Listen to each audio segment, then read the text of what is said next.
Today's topic, my Memphis Grizzlies draft board.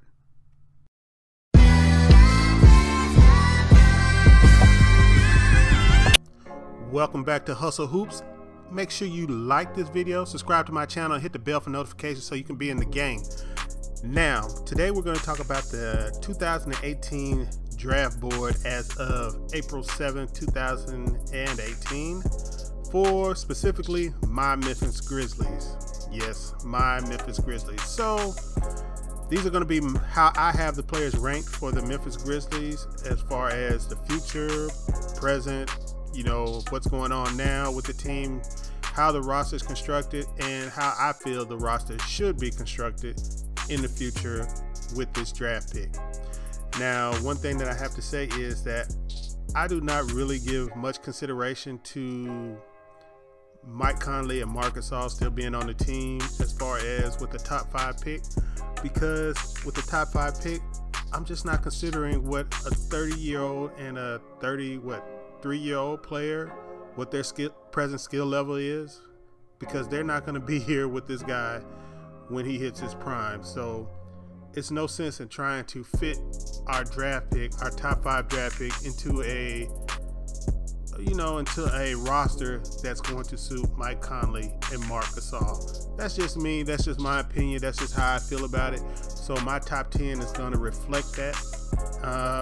But even saying that, I'm going to give some reasons and some ways that whoever I pick will be able to fit currently on the team and how they will go forward with the team as they grow, and how the Memphis Grizzlies can build around them in the future, having some consideration for players that are coming out in the future, and the fact that the Memphis Grizzlies still owe the Boston Celtics a first-round pick. That is, I believe, top 8 protected for next year, and the protection dwindles down until it's unprotected, I think, in 2021. So I'll check on that and make sure that that's the correct date, but I think it is 2021 when it's fully unprotected. So let's get on with this. Starting off at number 10, we have Wendell Carter, 6'10" center from Duke University. Wendell Carter has a 7'3" wingspan, 9-foot standing reach. He's a pretty big guy. He is able to play center in the NBA. It looks like he's going to be a very versatile player. He can defend pretty well. I mean, he's not a top-notch rim protector. He looks like he has some potential as far as moving his feet, but it's going to take some time to come along. People have been comparing him to Al Horford. I just don't see it. I don't really have a good comp for Wendell Carter. He looks like a very versatile player. He has a pretty good jump shot. He has a real diverse offensive game. I think he is a perfect player to go at center in the modern NBA, especially offensively. He should be able to do a little bit of hedging out defensively. Now, the way he fits on the Memphis Grizzlies, with Marc Gasol entrenched already and DeAndre Davis already at backup center, the fact remains is Marc Gasol is 33, 34 years old. Wendell Carter is, 19, 20 years old. He would be the future center. He could come off the bench. I don't see him being able to play much with Marc Gasol, but I do see him being able to have a future role on the team. Will actually give the Grizzlies the ability to maybe trade Marc Gasol for an asset at the trade deadline. He can pick up a few things up under Marc Gasol, but I will say this: he's not an ideal fit for the Grizzlies right now, and he's probably not one of my favorite prospects, but I do like his offensive game a lot, and I do compare him favorably as far as type of level of prospect to Marvin Bagley, his teammate, his more celebrated teammate. But he does have some things as far as he has a lower upside as far as other prospects go. That's why he's falling down here to number 10. And fortunately for the Memphis Grizzlies, we'll probably be locked into a top 5 pick, so we won't have to get this far. As far as trading down or anything like that, I don't expect to see any of that. So we will likely not see Mr. Wendell Carter in a Memphis Grizzlies uniform. Coming in at number 9 is Collin Sexton. Collin Sexton is the 6'2" combo guard out of University of Alabama. I guess most people would try to call him a point guard, but I guess he can be a point guard in the NBA. He is 6'2" with a 6'6"-ish standing reach. He did play point guard for the University of Alabama. Now, the one thing that I do like about Collin Sexton is he does play hard, gives a lot of effort, especially offensively. He is always at 100 on offense. Now, his defense did leave a lot to be desired in college. He did, give a lot of effort, like I said, but he really was not a good defender in college. That's kind of some of the thing that went, under the radar as far as the people who are really big Collin Sexton supporters. He wasn't a good defender in college, even though he has the appearance of being a good defender. Also, the thing that I really didn't like about Collin Sexton is his ability to read the floor and read plays and make his teammates better. I really saw him as a smaller shooting guard in the Lou Williams mold. I wanted him to be more like Kyle Lowry, but I see him more in the Lou Williams mode, and I think there's a place for him, a high-level place for him in the NBA, but he's going to have to find the right fit. I think he's going to struggle real early in his NBA career. Now, as far as his fit with Memphis, I see his fit much like I would see the fit of any other small guard. Mike Conley is entrenched as the point guard, probably for the next year and a half, 2 years at least, starting point guard. Collin Sexton would be able to come in off the bench, be a great six-man, and I think he would be able to perform as a very adequate six-man off the bench for a playoff team, especially a low-level playoff team, even as a rookie. He'll be able to provide some scoring and all that. But seeing as Memphis has just signed Marshawn Brooks to a deal for next year, and they're probably looking to sign Tyreke Evans, re-sign Tyreke Evans long-term next year also, I really don't see a place for him off the bench for Memphis. They're pretty much like Aaron Harrison as far as a backup point guard, who is mainly a 6'6" defensive guy. That's his offense is coming around. So I really don't see him as a fit for Memphis. And like I said, Memphis is probably locked into a top 5 pick, so he probably won't be a selection anyway. At number 8, we have Jaren Jackson Jr. And I know for most people this is going to be a little bit low for Jaren Jackson Jr., the 6'10" power forward center out of Michigan State, who sports a 7'4" wingspan and a healthy 9'1" standing reach. Jaren Jackson is known mostly as a defensive dynamo, shot blocker, rim protector, with the ability to stretch the floor. Now, coming in at number 5, I would say Memphis is locked in as a top 5 pick. Coming in at top 5, Memphis might be able to squeeze him in at number 5. I mean, I wouldn't love it because I don't think he has the highest upside of the people that are going to be left on the board at number 5, or that I project to be left on the board at number 5. He does check off all the boxes for the analytic people out there. He's a good rim protector, good defender. Michigan State was a better defensive team with him on the court. He shoots 40% from threes, and he's been doing that since high school. Now his shot is a little bit clunky, and but he's such a great free throw shooter that people really believe in his shot. And he's probably one of the youngest players in this draft. I think he's might be a little bit older than Jonte Porter, but I think he's going to be one of the top 3 youngest players in this draft. So he has a lot of upside still, but he does have some, some things that were going on as far as lack of production. Michigan State sitting him in crucial minutes down the stretches of games. Whether you thought that was wise or not on Michigan State part, I didn't. I thought he was their best player personally.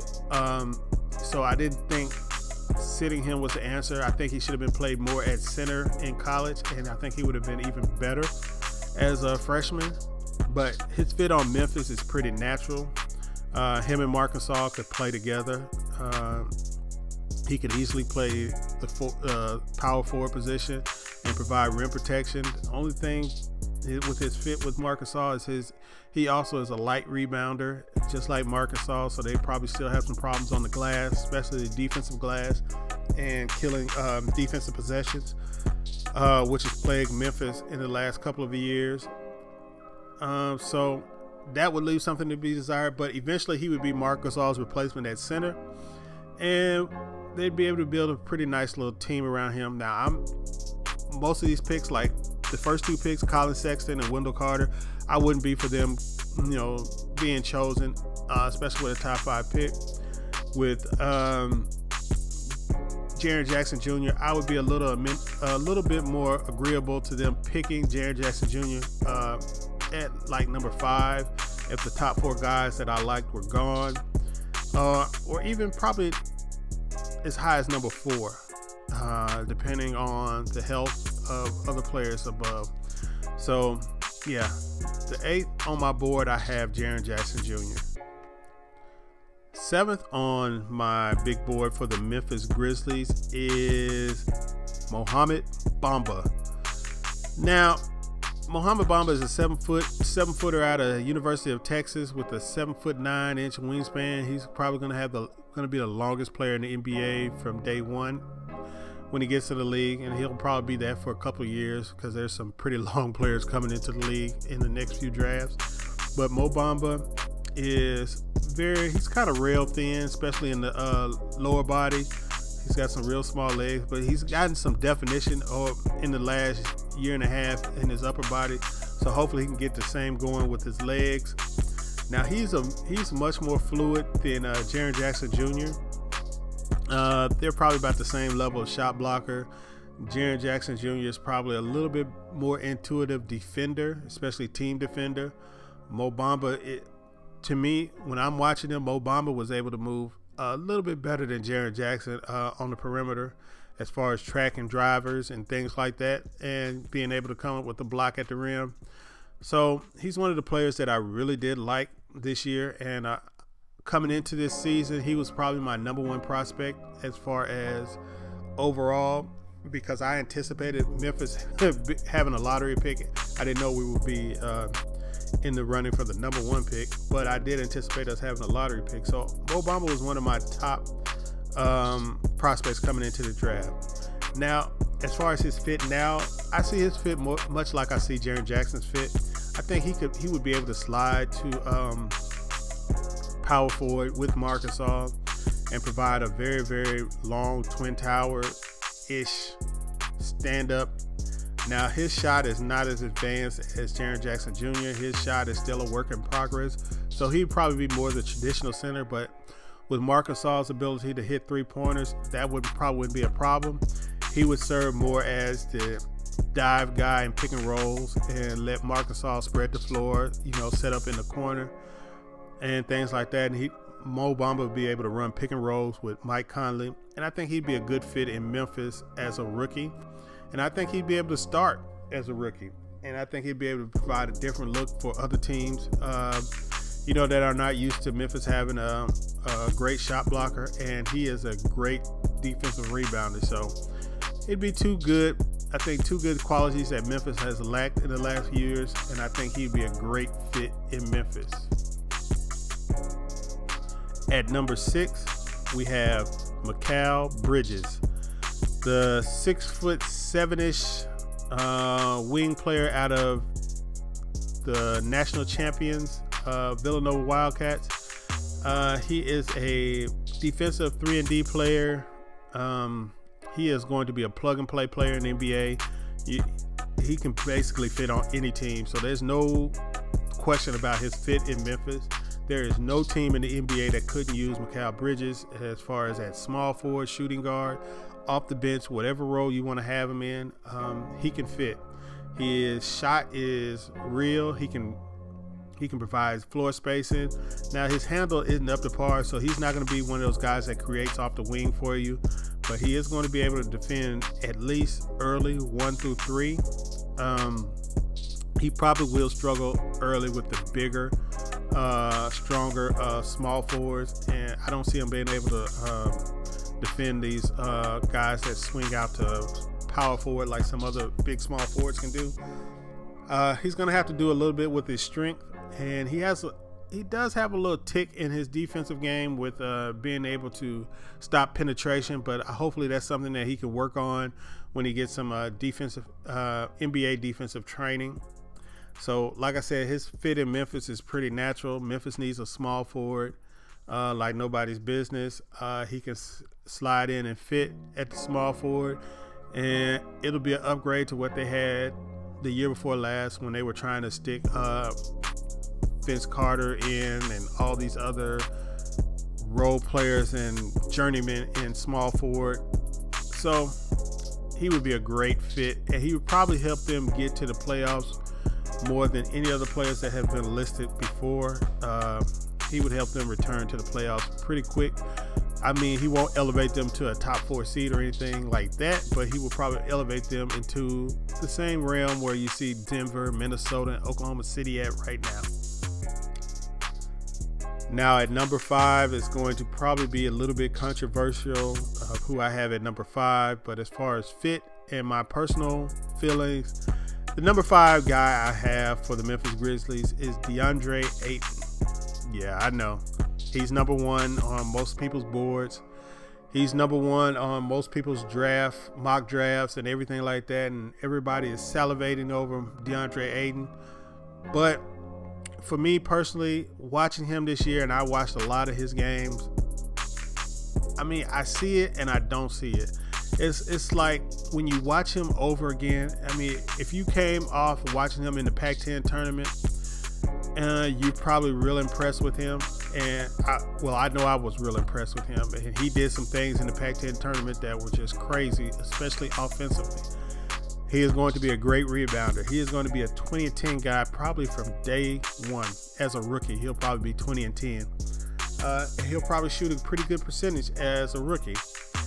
It's just that something about his defensive awareness just scares the hell out of me, and I don't see teams winning at a high level with guys with bad defensive awareness. And if you're picking in the top 10, this is a thing that if a guy's not an elite perimeter guy, then there's some other things to consider, especially with your big, especially with a guy that's going to play center for you, a guy that's going to have to be a rim protector, because you're going to be running a lot of sets in the NBA with 4 smalls and your 1 big. So he's going to be the one guy, the last line of defense and things like that. So even if he's not a great rim protector as far as just a shot blocker is concerned, he has to be able to really read defenses. Much like a safety in the NFL, he's going to have to be able to read defensive, call out switches and things like that. And I just don't see DeAndre Ayton being that type of player. I think the teams he's going to be on are going to always have defensive problems. Hopefully his physical gifts can lead him to be a shot blocker, rim protector, and a devastating shot blocker and rim protector, because he has the physical gifts for that, and he can make up for some of his lack of defensive awareness. Now, I've already did a video that you can go check out about his fit in Memphis. I think he would fit. He could run with Marc Gasol early because he has the athleticism to play a little power forward, and Marc Gasol can come, reduce his minutes, or, however the fit's going to go. But I think he could play now. It wouldn't be an ideal fit because they would both probably have to play, close to low 30 minutes. But Marc Gasol is on the way other side of 30, so his minutes should be coming down anyway. So I don't see DeAndre Ayton as a perfect fit. Luckily, I think he's going to be the number 1 pick in this draft for most teams, number 1 or number 2. So I think Memphis will not be in a position where they have to take him real high in the draft. They will be able to have some options, and hopefully one of these 4 guys that are above him on my board will be one of those options. All right, number 4 on my big board is Duke University's Marvin Bagley. Now, Marvin Bagley is another player that is going to be very controversial being, well, I guess he's not controversial being at number 4. but being above DeAndre Ayton is probably controversial. But I consider them probably about the same level of prospect. If you look, they had about the same freshman season. Now, I do admit that DeAndre Ayton has the physical profile that probably sets him a little bit above Marvin Bagley generally as far as a prospect. But in the new NBA, I like Marvin Bagley's athleticism and his increased coordination over DeAndre Ayton. And Marvin Bagley has slightly better hands. And if he can just develop a little bit of, increased weight in his lower body and his ability to play center full time, Marvin Bagley will probably elevate to a little bit higher player than DeAndre Ayton. Now, Marvin Bagley is not as offensively advanced as DeAndre Ayton. He's not as defense. He's probably about the same level of defensive player as DeAndre Ayton. The only thing that he has over DeAndre Ayton is his motor and his constant athletic and his better athleticism. So his ability to play hard all the time is a factor. He was able to play with a lot better teammates than DeAndre Ayton had, so his team was a lot better. And I believe that if DeAndre Ayton was on Duke probably would have went as far as they did with Marvin Bagley. So them being 4 or 5 could have been interchangeable. I wouldn't care either way if Memphis picked DeAndre Ayton over Marvin Bagley, even though most Memphis Grizzlies fans are in love with Marvin Bagley, probably due to the athleticism and the fact that he was on TV almost every freaking week. So, Memphis fans are in love with Marvin Bagley. Now, he's number 4 on my list because he has a natural fit at power forward with the current roster, and he has the ability to develop long term as a primary piece. As far as score, I like my philosophy with top 5 picks, which the Grizzlies are going to have, is you got to get somebody with the potential at least to be a 25 point per game scorer. And the closer they are to being you're able to be a number 1 guy on offense, the higher they should be ranked on your big board, especially when it's kind of likely that they will be able to reach that potential. And I think Marvin Bagley has small potential to be your number 1 guy as far as if he can develop his ball handling and his shot and his range get a little bit improved. But anybody can see that with the Memphis Grizzlies current roster, he is a natural fit at power forward with Marcus Gasol and Mike Conley. He can be running pick and rolls with Mike Conley from day one, with Marcus Gasol providing the spacing. All right, we're moving into the top 3 now. So at top 3, we have Michael Porter Jr. Well, let me preface that by saying a healthy Michael Porter Jr. If Michael Porter Jr. is healthy, he probably will be a top 3 pick in this draft. I don't think he can be the number 1 pick because of his lack of college resume in this draft. It's a lot of strong prospects in this draft, so it'd be hard for a GM to pick him number 1. But I think a GM would be able to easily pick him top 3, 2 or 3 in this draft if he's healthy, because he had such a great high school career and he was considered the top prospect coming into the season. So a GM will be able to sell the story that they got the top prospect in the draft for the number 3 pick. So that is something to be watched. Already looking for reports of Michael Porter working out. How his health is going in his pre-draft training workouts. Want to see how his health is going, if he's getting his athleticism back. Michael Porter is a 6'11" combo forward out of the University of Missouri. He only played, I think, 53 minutes, a little over 2 games. He played 2 games at the end of the season where he wasn't even healthy, and he played 2 minutes at the beginning of the season before he got hurt. He is what I consider him a stretch 4, with a small ability to play at small forward depending on the lineups in the NBA, but I really think of him as a stretch 4. He has some pretty good ball handling ability for a power forward. if you look at him that way, but he would be really skinny. So he has some work to do as far as strength and conditioning goes. And coming off his back injury, it'd probably be better to have him at small forward so he wouldn't have to bang against big guys so early until he gets a couple of years of getting his core strong enough to prevent future back injuries. So I don't know how his diagnosis is going to go with his back, but I do recognize that he is probably healthy, probably one of the top 1 or 2 players in this draft. Probably would have been the top pick in this draft if he was healthy. So yeah, being at number 3 is not too much of a stretch for him. And as far as his fit with Memphis, he would be much like Marvin Bagley, be able to slide into power forward or even small forward for the Memphis Grizzlies, because JaMychal Green is able to guard most small forwards in the NBA at power forward. So he'd be able to slide in right next to them.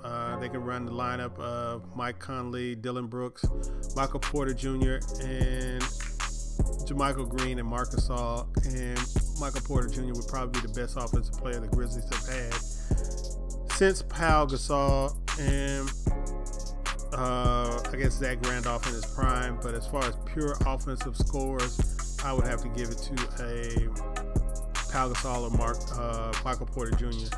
He'll probably be the top prospect we've had coming in since OJ Mayo, who was kind of disappointing because off the court stuff. But you know, he would be a really popular pick in Memphis, and I would love this pick if he was healthy. Now, number 2 on my big board is Trae Young, the 6'2" point guard from the University of Oklahoma. Trae Young probably had one of the most dynamic freshman seasons in NCAA history, even though it did kind of end with a fizzle, with teams converging on him with multiple defenders in the last half of the conference season, and him getting beat in the first round in the NCAA tournament. But you can't throw your head at leading the NCAA in scoring and assists. And if you just watch him play, to me, he is really my top prospect in this draft for me personally, even though he's not number 1 on my big board, because I recognize the number 1 player has a couple of advantages over him as far as a draftable prospect concerned. So I had to put my personal bias to the side with Trae Young as far as I think he's going to be the number 1 pick. Now, I'm not saying he's going to be the next Steph Curry or anything like that, because Steph Curry, to be a Steph Curry or any one of these top players, it's got to be more than just a talent thing. You got to have talent, fit, organization, roster development. A lot goes into being a 2-time MVP, and it's not just a talent level, because there are a lot of players that have been more talented than Steph Curry that are not 2-time MVPs. So Steph Curry was blessed to go to the right organization at the right time with the right roster, and he had the talent to take advantage of that. So to say Trae Young could be a very successful NBA player and still not be a Steph Curry, I mean, that is a high level to reach. When you're talking about a guy who probably had the greatest offensive season in NBA history in 2016, comparing Trae Young to him, it's going to be a little bit of stretch. I'm going to have to see you in the NBA before I even think about comparing you to somebody who is damn near a living legend in the NBA. So now, as far as I see him, I see Trae Young, as far as his fit in Memphis, I see him as a future number 1 guy in Memphis if he is drafted by us. Future point guard, future leader, future number 1 guy, number 1 pick, number 1 option off the dribble, similar to how Houston uses James Harden. Now, he doesn't have the size that James Harden has, but he does have the skills level to do some of the things that James Harden does. Also, I believe that if I were running a team, I would run him out there at shooting guard as a rookie. I wouldn't give a damn about him being too small.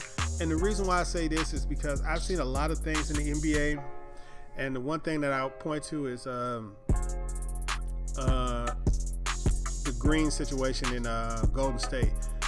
it's one of these things that when teams are forced into doing something that is very unconventional, as far as seeing a player that most people wouldn't see at their position and it works out, usually the team is forced into that. And I think sometimes you have to experiment with things that could be beneficial to you. Now, would Mike Conley and Trae Young have a lot of problems defensively? Hell yeah, they would. But I've seen Memphis run out lineups of Mike Conley and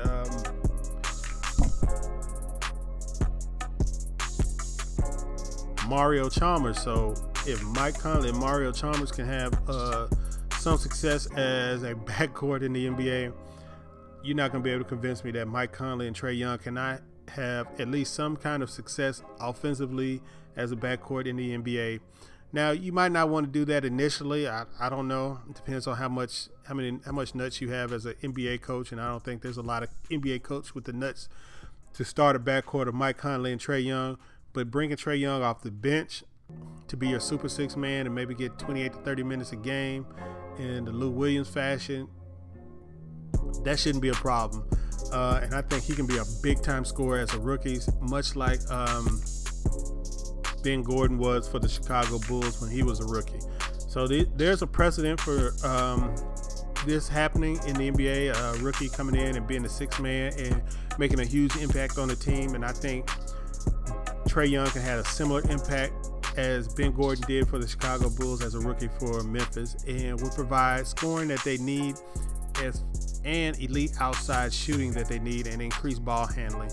And he'd be a good fit next to some of the other guys that they already have on the roster.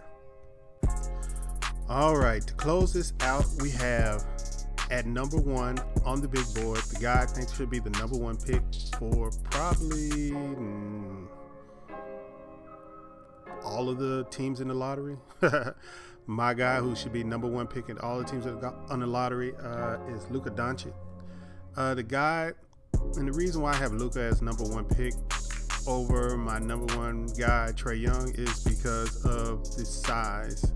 And Luka is a little bit more proven, and Luka being 6'7" with a 7-foot wingspan is got that prototypical wing size, where Trae Young is probably a little bit below average on size and length for a point guard. Even if you consider Luka to be a shooting guard or a small forward, he has very, very nice size for his position. And if you consider him to be a point guard, which I do, I think he's going to be eventually run as a point guard, then he has great size for his position. Now, he fits seamlessly in with the Memphis Grizzlies as a wing scorer. I think that's his main attribute. And there's some questions about his athleticism and will he be able to beat defenders off the dribble in the NBA, where they have increased athleticism on the wings. But I think he'll be all right with his ball handling ability and his deceleration and shiftiness. I think he'll be able to find a way. I think he's a very smart player, like a lot of these players in the top 10-ish. Pretty smart guys. So I think he'll be able to find his way in the NBA and figure out a way to score. He's been a scorer since, I guess, since he's been on the scene. He's been one of the top scorers. He's one of the top scorers in the EuroLeague per minute. He's like at 25 points per game per 36. So I think he's going to be a 20-point scorer early in the NBA. I think his shot's going to come around like a lot of wing players, especially once he gets some space in the NBA, and he gets a little bit of pressure taken off of him as far as being a ball handler. He takes a lot of forced threes in the EuroLeague, so I think once he gets to the point where he can have some other, I guess I'd say, better finishers around him in the NBA, and he's got a little bit more space to operate off the dribble, and he'll be able to take some players, even in the NBA, with his size to the inside. So I think that one of his big faults is the athleticism, but one of his bigger faults is going to be defense. But if he's top-notch offensively, I don't think the defense is going to be too much of a problem, especially for a wing guy. most of the guys out there, the top-notch wings, can't be defended too well anyway. So his primary thing is to be a great facilitator, a great scorer, and improve his shooting as he comes into the league. And I think he'll live up to the billing as the best Euro to ever come into the draft. You know, I think he's got a long way to be a Dirk level player, or as they say, you know, yeah, I think Dirk would be considered the best Euro to ever come into the NBA, but Dirk wasn't as hyped as Luka come draft time. So Luka has a chance to be the #1 Euro to ever enter the NBA, and he does have an outside chance to be the #1 Euro ever in the NBA. So looking forward to that. As you can see, we went 1 through 10. I should have just probably cut it out to 1 through 5 because the Grizzlies look like they're going to have a top 5 pick, and we won't have to worry about those guys 6 through 10 too much. So basically the 1 through 5 guys are the guys that I want in a Memphis Grizzlies uniform. That's Luka, Trey, Michael Porter, Marvin Bagley, and DeAndre Ayton.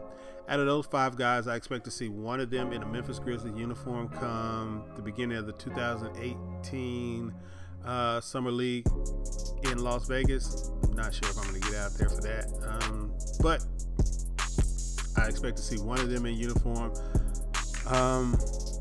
My only concern with Luka is, after dealing with Pau Gasol and Marc Gasol, is his national team obligations, and if that will take, you know, precedent over some of the things that he has to do as a player, as far as training in the summer, getting better, improving.